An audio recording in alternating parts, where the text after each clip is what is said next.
Oh, hey YouTube. Sorry you caught me while I was checking my do. Anyway, we're here in the garage, and I wanted to show you the big seat reveal and pegs. As you can see, this is what I was talking about. You got these two bolts on each side. You have to pull this whole bracket, and then you got that grommet thing that goes in here. You remove that and then basically bolt the seat through the fender, then boom, back on those. And that's where it kind of gets tricky, because you got to go from here to the fender and hold all that together. But got it on there. It seems to be pretty tight. This is the peg that's really a pain in the butt. If you can kind of see, it's even hard to even see where it's at, but you're probably not going to be able to see anything. But basically you got to go around this exhaust, and that's a pain. The other side's really not too bad at all. Probably not going to be able to see this at all because my garage is way too small. But just basically, if you can see that, two peg holes right there. Probably should be recording this with my phone. But just goes right in there. There's already holes there and holes there. Real easy to put this one on. Like I said, that one's quick. Other than that, the seat looks pretty good. I still like the Solo saddles look better, but doesn't look bad at all. But yeah, that's that. So nothing else is done except the oil change. Do need to check. Don't see any oil leaking. No wet spots, so that's all good. But I think there's supposed to be rain coming in today. So I think I'm going to get this out for a while before the rain hits, if it actually does rain. And put some miles on it. Well, I got the oil changed. And did that myself.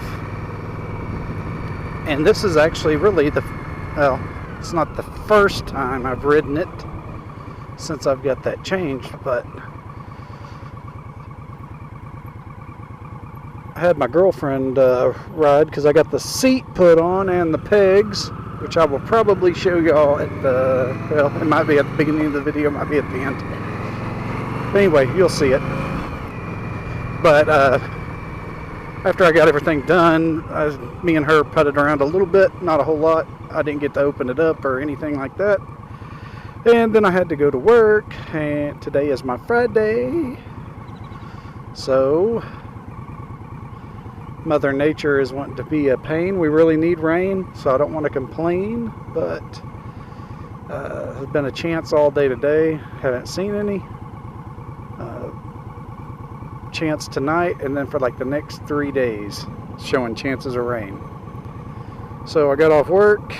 It's 7:23 now, and I figured I would hop out and put a few miles on it, and if I can find no traffic, I can try to open this up a little bit, since I've been waiting 500 miles to do it. It seems like an eternity. But it's nice not having to look down there at the RPMs and say, oh no, I'm at 2,900 RPMs. I'm giving all she's got, Captain. Anyway, an old Star Trek reference.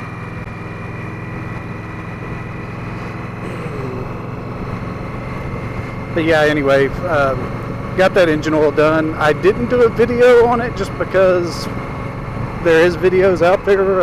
I suggest if you want to see how to do that, check out Brandon Bacasso's channel. He's got one where he does it. That's where I kind of saw how it was done. So really nothing to it. The oil filter is a pain in the arse.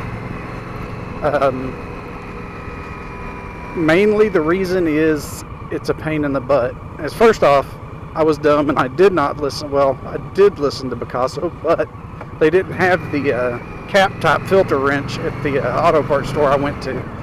So I bought like a pair of plier looking filter wrench, and it probably would have worked great, but these bikes are very low to the ground. So basically the problem I ran into was you put that on there, and before you could get a bite on it, you were hitting the concrete, so you had no more room to turn. So I had an old filter wrench for a car, and this is a little bit smaller of a handle, so I tried that. It was still a pain to get it broke free. I don't know what the factory does to those, but it is definitely not hand tightened. Once I got it broke free and I got maybe a spin on it or so, I just reached up there and was able to remove removed it by hand by then. But that was really the biggest pain in the butt. Everything else was, I mean, it's 2 plugs, drain the oil, obviously take the oil cap off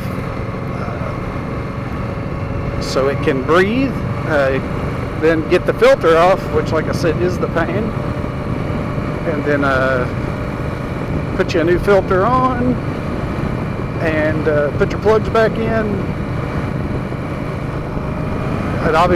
Well, they say you're supposed to torque it. I don't remember what the torque is on it. I don't have a torque wrench, so I just did the old-fashioned way and winged it, and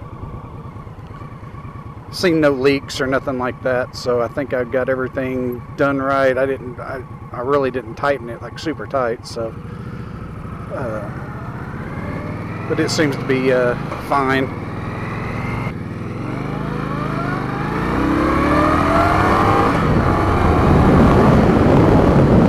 Yeah, this bike will get up and move. It's definitely got some jump off the line. So yeah, I'm digging it. I did see that a guy that commented on my video, I believe his name, hopefully I'm suck at remembering names, but Sean Miller, I believe. He did he's doing a channel now, and I saw that he actually bought the bobber. Bought the Star Silver Smoke. Looked really good. He's said that he was in the process of getting a camera, so hopefully we'll have some more Indian bobber videos to watch. Like I tell people, man, this bike, it's fun. I've got no complaints. I love Harleys, don't get me wrong, but for the cost of, you know, I love Fat Boys. I love those bikes. I'm not a big fan of the new model Fat Boy they came out with. They did away with the dash and put like this little digital screen on it. I don't know. I'm not that into it, but I love those bikes, and like I said, I did test ride the Sportster 48. I liked it, but I think the look of the Indian is what got me. I just love the way the bike looks. Of course, I don't know if any of y'all are dealing with it that have body scout bobber on the haters. I've got some people I know, and they've either had Harleys or have Harleys, and I figured the jokes would be coming, but they've had a couple of them ask me how my Polaris is running, and you know, it's not a real Indian type thing, but hey, Polaris bought the rights to Indian, and I'm gonna be honest, I think that whatever you want to call it, Indian, Polaris, I think they're doing it right. They I think they're actually probably stealing quite a bit of sales from Harley. I haven't seen any facts on that, no numbers to support that, but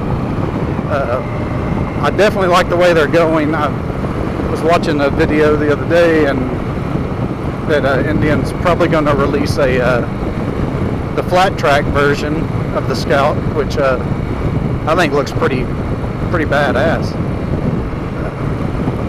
I'm not sure of any of the details. I just watched the video, and I can't remember if they said motor size. I don't know if it's going to be the same motor as the Scout has in it, or if it's configured differently or tuned differently or what, but it looks pretty cool.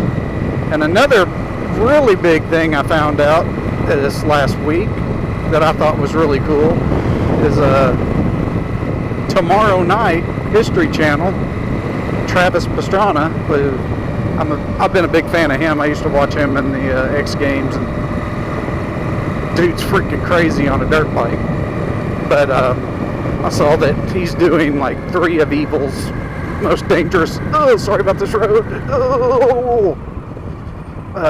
3 of Evil's most dangerous jumps. And I was like, well, that didn't impress me a whole lot, just because I figured he was doing it on his dirt bike, and those things are set up for jumps. I mean, they've basically made those bikes to do those things. So I was like, oh, it's probably not going to be too difficult. Evil was doing it on a,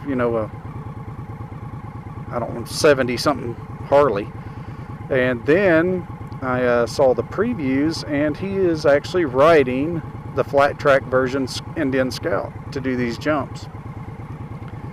So that piqued my interest, and then I started thinking, I was like, that's really smart on Indian's part to get in on this. And like I said, they're already doing amazing things with flat track racing. They're kicking a lot of butt in that, which is awesome. And so they're doing things to get their name out there, get the brand back. Like I said, I understand Polaris owns it. It's not the original Indian.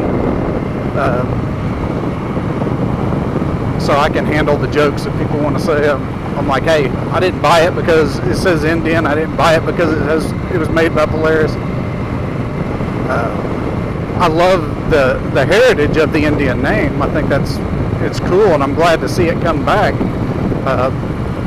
I think that competition's good, and to actually have a motorcycle company that bought this brand, and they're actually doing something with it, and they're turning out, from what I can tell on my limited time owning it, they're putting out a good product. It's eye-catching, it's fun, it's a cool little bike. I haven't rode any of the big boy Indians, so I can't talk on those, but I mean, they look, the Dark Horse I think is a really cool looking bike. So if you're into the baggers, I would definitely, if I was going bagger again, I'd definitely test ride the Indians. I still love the Harley Street Glide. That's really what I thought when I sold my Fat Boy. I said probably the next bike I buy eventually will be a Street Glide, and obviously I was completely mistaken, because here I am on an Indian. But back to my original point, Indian's doing some pretty cool things. This Travis Pastrana getting the brand out there, getting the bike out there. I think it's only going to add to more sales. And like I said, Harley needs to, especially if Indian comes, like I said, I'm pretty sure it's a done deal. They're coming out with this flat track racer version for the mass market. So what is going on with that guy? Besides, he just wants to kill somebody. Thanks for watching. Like and subscribe and watch other videos.